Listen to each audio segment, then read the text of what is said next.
Good morning, everyone. Good morning, Alliance of Retired Americans.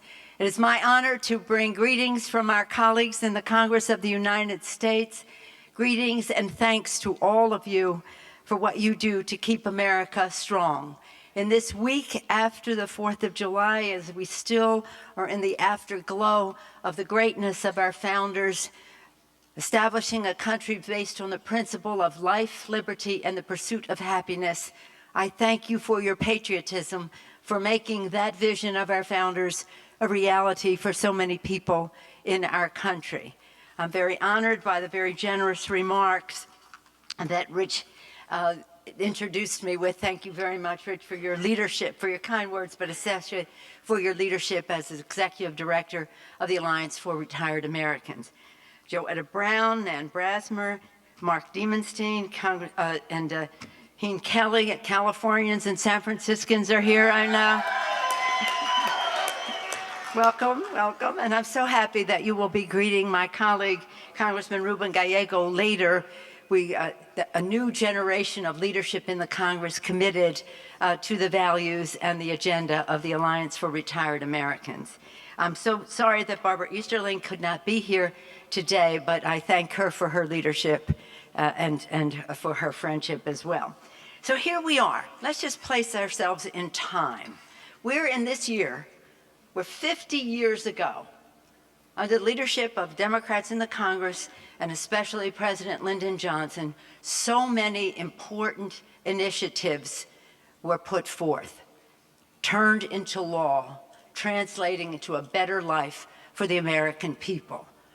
Of course, Medicare, which coincides with your coming into being as well. And thank you for being there from the start to make sure that Medicare not only was strong, was passed, but is strong and continues to be stronger. It is also the year, and may I just say, when President Lyndon Johnson signed the bill, he showed the connection, the importance of Medicare, not just to seniors, which would be good enough, but he showed the intergenerational connection when he said, no longer will young families see their own incomes and their own hopes eaten away simply because they are carrying out their deep moral obligation to their parents. And when he said that, it was also in the context of working on Head Start, which has its 50th anniversary this year, the Voting Rights Act, which has its 50th anniversary this year, and recognizing the connection in families and to our society, but also recognizing what Martin Luther King always told us about, the connection between the ballot, legislation, and improving the lives of the American people. 50 years later, we celebrate that, and it's just remarkable to behold what it was accomplished 50 years ago in that session of Congress. But a lot of what was accomplished is the target of some in the Congress of the United States at this time. And it also was the 50th anniversary this year of the Elementary and Secondary Education Act. And that was so important to lifting up all of America's children. Yesterday, on the floor of the House, the Republicans passed a bill that would block grant and therefore undermine all of the initiatives that were there to make education available to all of America's children by block granting it and ensuring that it will only go, as Bobby Scott said, take from the poor, give to the rich. And when he says it on the floor of the House, they don't even deny it. They don't even deny it because that is their formulation. And that is indicative of what is happening right now. So what do we say, Mark? What do we say? We don't agonize, we organize. We organize. And we have to get out there and make this fight. Because, again, some of the pillars of economic and health security for America's families are at risk. Again, we have every confidence that we will prevail, but we must be prepared. And I thank you. As Rich said, I've come here to say thank you to all of you. Because what are the pillars? Social Security. August 14th will mark the 80th anniversary of Social Security. 80th anniversary, and they're still trying to privatize it.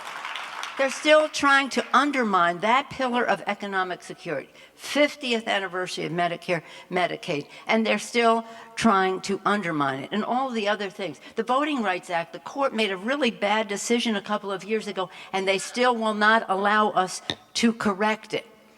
So that connection between ballot legislation and life is being challenged.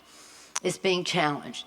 When Frances Perkins developed the Social Security Initiative as the first woman cabinet officer in our country, and she was tasked to do the job, but when she came, let's hear it for Frances Perkins, Secretary of Labor. This was her agenda, a task by the president, and I'm sure the First Lady, Eleanor Roosevelt. But when she took the proposal to the president over and over again, he'd come back, improve upon it, this or that. And so finally he said, Frances, you've convinced me completely. Now make me do it, which meant you take it to the public. So that is the instruction that we've always had. No matter how much internal maneuvering we do, no matter how much legislating and persuasion that we do internally, our maneuvering counts for nothing great without the outside mobilization to make us do it, to make the country do it. And so we see all of these things within the context of the agenda of those who do not share our basic fundamental value. There is the president has said it so clearly in a recent State of the Union address when he said, we have trickle-down economics versus middle-class economics. Trickle-down, it has never worked. Harry Truman railed again. For the history of our country, it has never worked. And we cannot let people think that that's their only shot, that if the 1% does well, something will trickle down to them. No, it has to bubble up. It has to spring from down below and from the middle. And that's middle-class economics.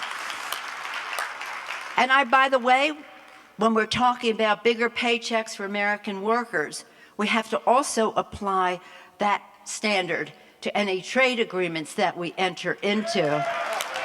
Because we cannot have trickle-down trade. We cannot have trickle-down trade. So what is it that is going to create bigger paychecks for the American worker as we preserve Social Security, as we strengthen Medicare, Medicaid, as we educate our children and the rest?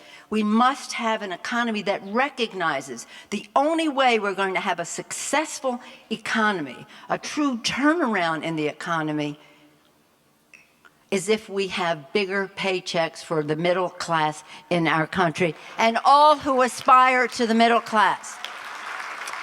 Just think, since the president took office, when he took office, unemployment was approaching 10%. It's now about 5.5%. The stock market was around 6,000. It's now flirting with 18,000, well over 17,000. The deficit was $1.4 trillion. It's now under $500 billion. The auto industry was on its heels. It's now thriving and competitive in the world, helping to create 60 straight months of private sector job creation. The list goes on, and 17 million more Americans have access to affordable, quality health care than did that. That's all great.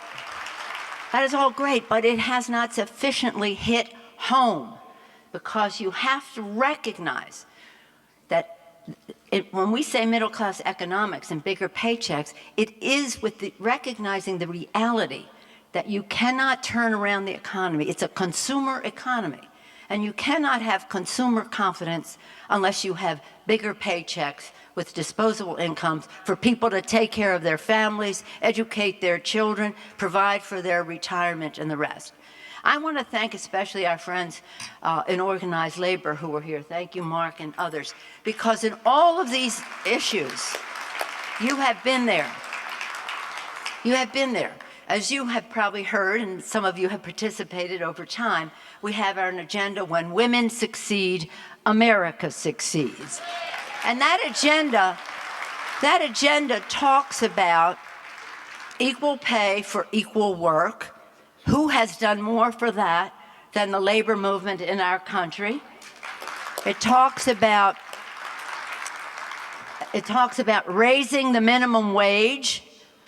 A majority of the people getting the minimum wage are women. Who has been a stronger advocate and champion for that than our friends in labor? And then it talks about quality, affordable child care. It talks about paid sick and family, paid sick and family. The greatest country that ever existed in the history of the world, and people don't have paid sick leave. If the child is sick, a parent is sick, a person is sick, they have to either go to work, go to school, lose a day of work, which could lead to their losing their jobs. So all of this stuff can be corrected. The ballot, legislation, quality of life, all connected. Martin Luther King. So I come here to say thank you to you, because as Rich said, when Social Security was under threat and they were going to privatize it, yes, we in the Congress made that the issue and highlighted it and fought President Bush on it. We were in the minority at the time, but it was the outside mobilization.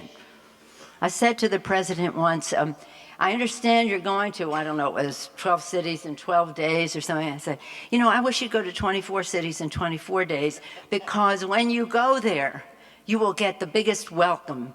But people will be there to inoculate against your privatizing of Social Security. I'll even pay your way. They'll inoculate against private.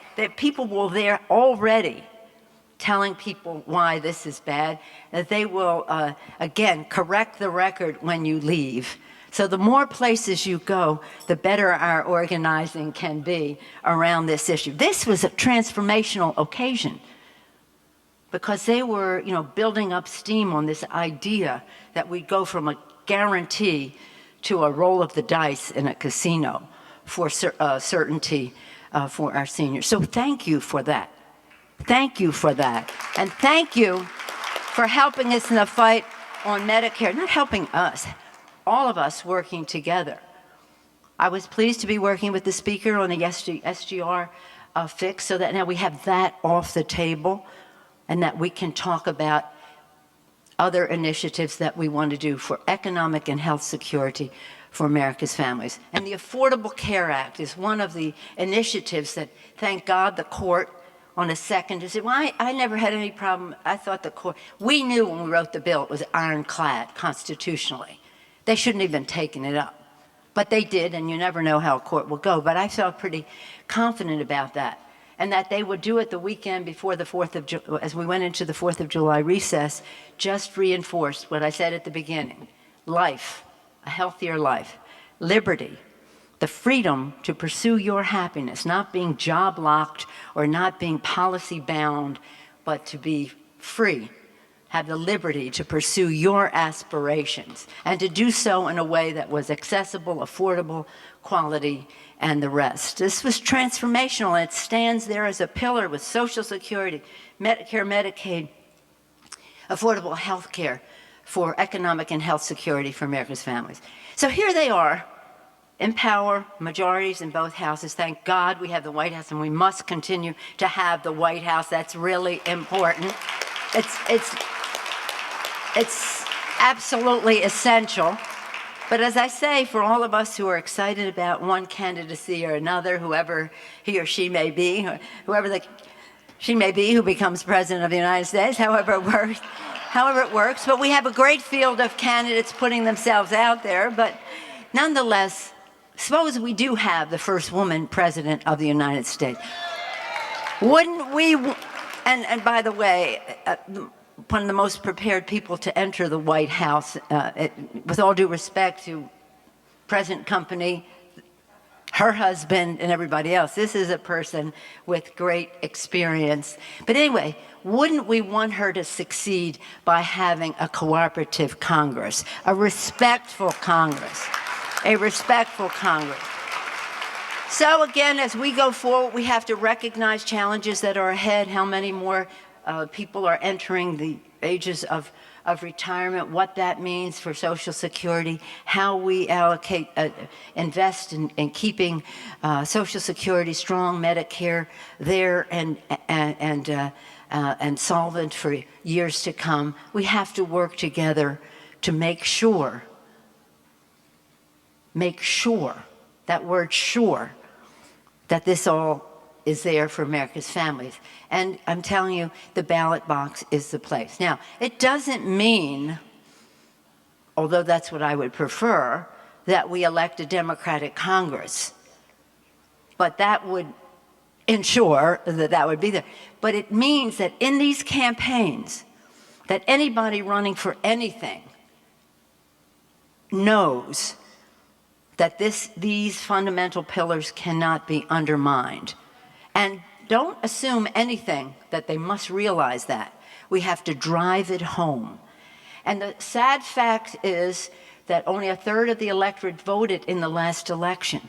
Only a third of the electorate, because of obstacles, because of our connection just hasn't been strong enough for people to understand that it can be better for them if they vote.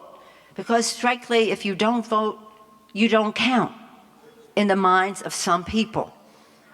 Of the minds of some people. They've told me that they're indifferent to the needs of some people because they don't vote.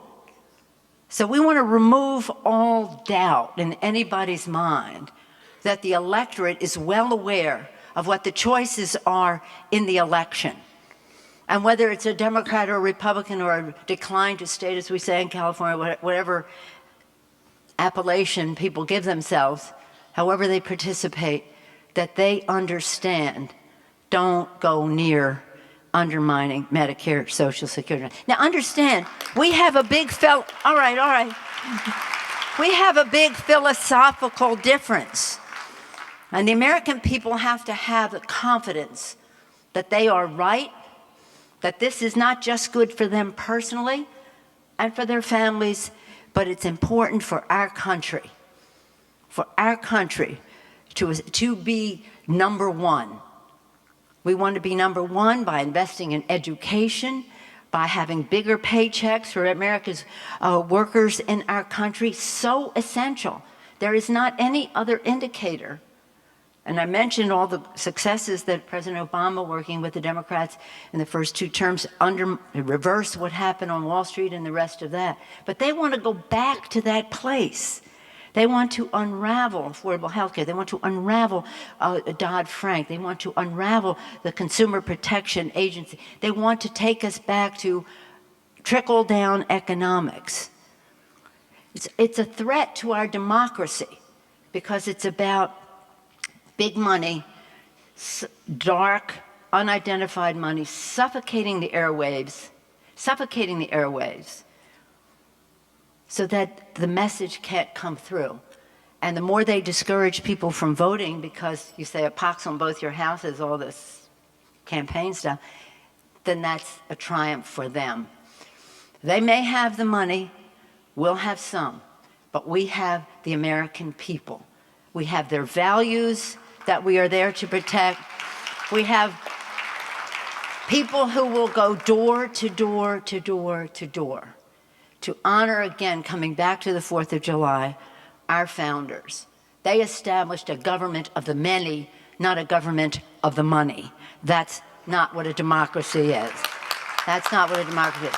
So enjoy your visit here. I know you're going to storm the Hill. The recruits have come to, the cavalry is here to go to the Hill to make clear what the message is, the priorities are, the forces that are out there. Again, know your power.